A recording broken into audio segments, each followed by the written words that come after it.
আমি 4th শ্রেণীতে লেখাপড়া করি, তার পাশাপাশি গার্মেন্টসে কাজ করি। মাননীয় মন্ত্রী, মুক্তিযুদ্ধের স্মৃতিকে ধরে রাখার জন্য অন্তত প্রতিটি বিভাগে একটি করে মুক্তিযুদ্ধ জাদুঘর তৈরি করা দরকার।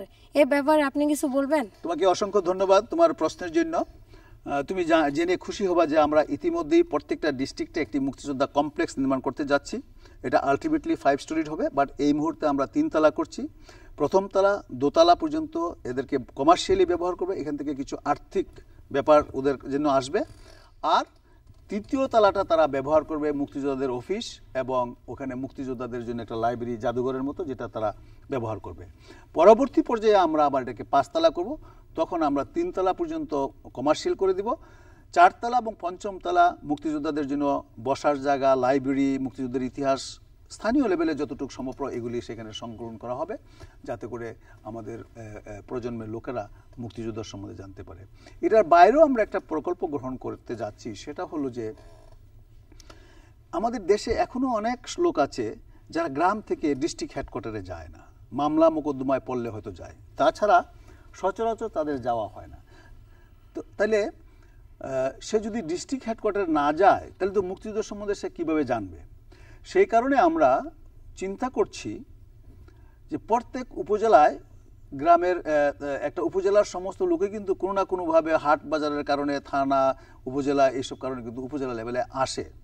উপজেলায় যদি আমরা একটা স্বাধীনতা ভবন অথবা মুক্তির ভবন নামে একটি ভবন আমরা তৈরি করি, তো গ্রামের লোকেরা যখন আসবে যে এটা থানা বিল্ডিং, এটা সাব রেজিস্ট্রার বিল্ডিং, এটা ইউনিয়ন বিল্ডিং, এই বিল্ডিংটা কি, যে এটা মুক্তির বিল্ডিং, আরে এই বিল্ডিংটা কেন?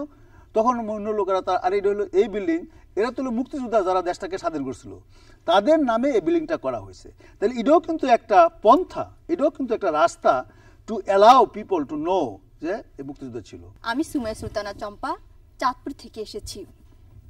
পড়াশোনার পাশাপাশি আমি একজন শিশু সাংবাদিক। মাননীয় মন্ত্রী, স্বাধীনতা বিরোধীদের বিচার ও বুদ্ধিজীবী হত্যার বিচার, এই দুইটি বিচার প্রক্রিয়া কি একই সাথে সম্পন্ন হবে? এটা এই বুদ্ধিজীবীদের হত্যা এবং স্বাধীনতা বিরোধী যারা, এরা কিন্তু একই ধরনের অপরাধ, nature of offence is almost same. হত্যা যেমন আমরা বলেছি যারা আমার মা বোনকে হত্যা করেছে, অগ্নিসংযোগ করছে, এই বুদ্ধিজীবীরাও কিন্তু আমার দেশের লোক, তাদেরকে যারা হত্যা করেছে তারা এই আইনের আওতায় বিচার হবে। আমরা ইনিশিয়ালি প্রথম আমরা যখন শুরু করব, তখন হয়তো সারা বাংলাদেশের অপরাধীকে আমরা একসাথে ধরে আনতে পারবো না। আমরা যখন প্রথম শুরু করব, সঙ্গত কারণে আমরা বিখ্যাত যাদের হুকুমে অপরাধগুলি সংগঠিত হয়েছে, যাদের ব্যাপারে আর মানে বেশি খোঁজ খবর নেওয়া লাগে না, এমনি বোঝা যায় যে ওই এই বেটায় যুদ্ধে অপরাধী করেছিল, এরকম প্রথমে আমরা কিছু অপরাধীকে, গুরুত্বপূর্ণ অপরাধী যারা এটাকে সংগঠিত করেছে, পরিকল্পনা করেছে, এদেরকে প্রথম ট্রায়াল করবে। তোমরা জানো যে জার্মানির সেকেন্ড ওয়ার্ল্ড ওয়ারের পরে নাৎসি বাহিনীর আজকে কত বছর হয়েছে, 1944 সালের পরে আজকে 2010, এখনও কিন্তু সেকেন্ড ওয়ার্ল্ড ওয়ারের সময় যদি কোনো অপরাধীকে খুঁজে পাওয়া যায়, তাদেরকে কিন্তু বিচারের কাঠগড়ায় দাঁড়া করানো হয়। আমরা ইনিশিয়ালি এটাকে করব। আমরা চাই ফার্স্ট একটা সিম্বলিক একটা পানিশমেন্ট হোক, কারণ অনেকের ধারণা আদৌ হবে, আর হলেও কি হবে এই নিয়ে একটা শঙ্কা। এটা অন্ততপক্ষে দূর হোক, আমরা ইনিশিয়ালি কাজটা দ্রুতগতিতে শেষ করি, তারপরে আমরা দেখব what is the reaction of the people, আরও কত লোক আমাদের এই বিচারের কাঠগড়ায় আসতে পারে, সেগুলি তখন সরকার সিদ্ধান্ত নেবে কত লোকের আমরা ট্রায়াল করব। আমি হান্নান, বুটবাজার থেকে এসেছি, মাছ বাজারে মাছ বিক্রি করি, তার পাশাপাশি 5ম শ্রেণীতে পড়ি। মাননীয় মন্ত্রী, 40 বছর হয়েছে দেশ স্বাধীন হয়েছে, আমি কি পাইছি? প্রথম তুমি পেয়েছো একটি দেশ যেখানে তুমি আজকে আমাকে প্রশ্ন করতে পারছো, স্বাধীনতা পেয়েছো। এর চেয়ে বড় পাওনা মানুষের জীবনে হতে পারে না। তারপরে আসো আমাদের আর্থিক, কারণ আমরা তো একটা স্বপ্ন নিয়ে দেশটাকে স্বাধীন করেছিলাম। জাতির জনক বঙ্গবন্ধু তো আমাদের একটা স্বপ্ন দেখিয়েছিল, আর মানুষের জীবনে যদি স্বপ্ন না থাকে, মানুষ বাস্তবায়ন কি করবে? আমাদের যে স্বপ্ন আমাদের জাতির জনক বঙ্গবন্ধু আমাদেরকে দেখিয়েছিলেন, শোষণমুক্ত, ধর্মনিরপেক্ষ, দরিদ্র, ক্ষুধা থাকবে না, এটি সোনার বাংলার স্বপ্ন আমাদেরকে দেখিয়েছিল, সেটা আসলে আমরা এখনো তৈরি করতে পারিনি।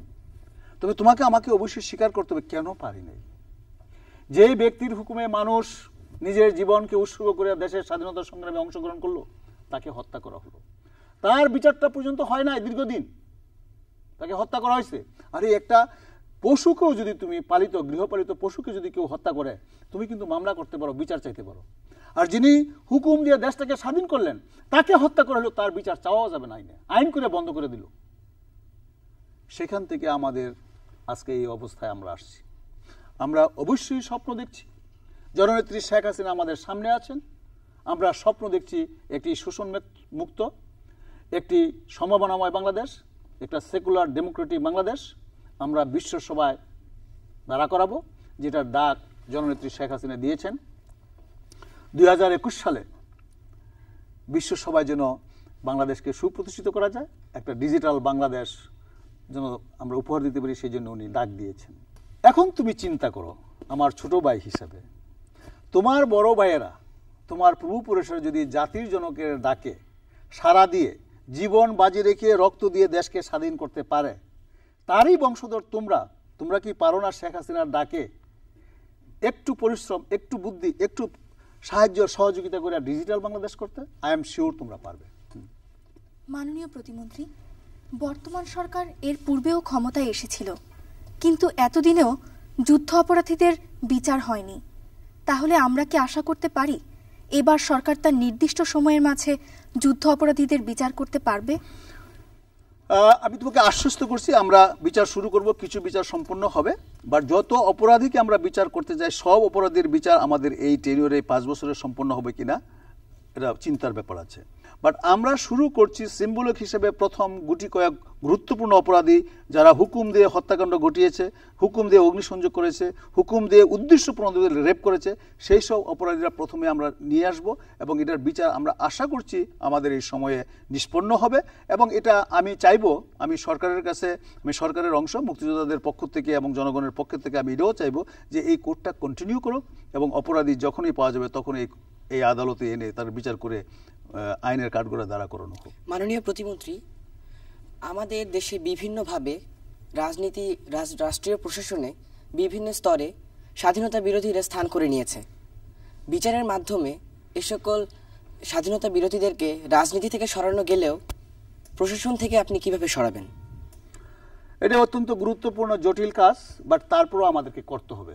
আমরা যখনই সুযোগ পাবো, যখনই আমরা বুঝতে পারবো যে একটি লোক রাষ্ট্রের বিরুদ্ধে কাজ করছে, রাষ্ট্রের যে স্বাধীনতার যে মূল মন্ত্র সেটার বিরুদ্ধে কাজ করছে, এই দেশকে সামনে নিয়ে যাওয়ার বিপক্ষে কাজ করছে, এই ধরনের লোককে যখনই আমরা সুযোগ পাবো এবং আমরা সেটাকে তদন্ত করে প্রকৃত সত্য উদ্ঘাটন করে তাকে বিচারের কাঠগড়ায় দাঁড়া করাবো এবং ইনশাল্লাহ এটা করা সম্ভবপর এবং আমরা সেটা করব।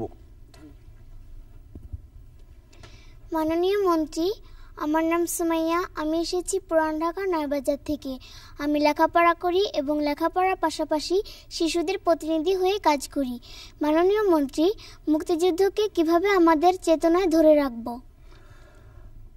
আমরা এখন যা কিছু করছি, তোমার যে ভাবনাটা এটা অত্যন্ত গুরুত্বপূর্ণ, কারণ এটাই আমাদের মূল মন্ত্র যে আমাদের এই যে মহান মুক্তিযুদ্ধের মাধ্যমে যে আমরা দেশটাকে স্বাধীন করেছি, এটা যেন তোমাদের মতো আমাদের ছোট ছোট ভাই বোনদের প্রত্যেকের মনে সবসময় জাগরুক থাকে, সেটাই তো আমাদের কর্মকাণ্ড।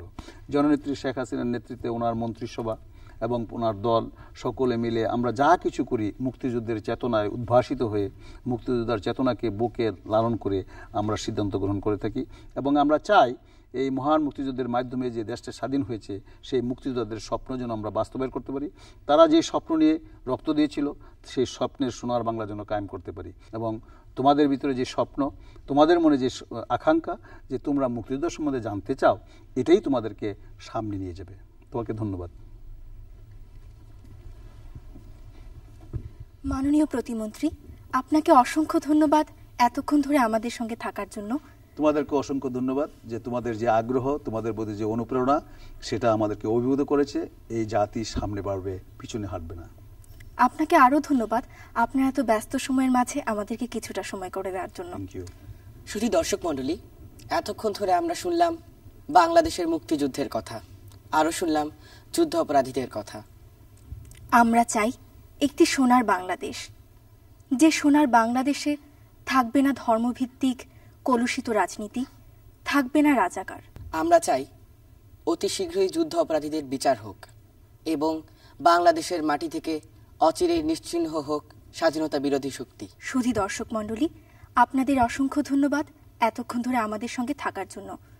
আগামী পর্বে আবার দেখা হবে। সে পর্যন্ত ভালো থাকুন, সুস্থ থাকুন। তবে যাবার আগে আমরা আমাদের সেই প্রিয় গানটি গাইতে গাইতে বাড়ি যাব।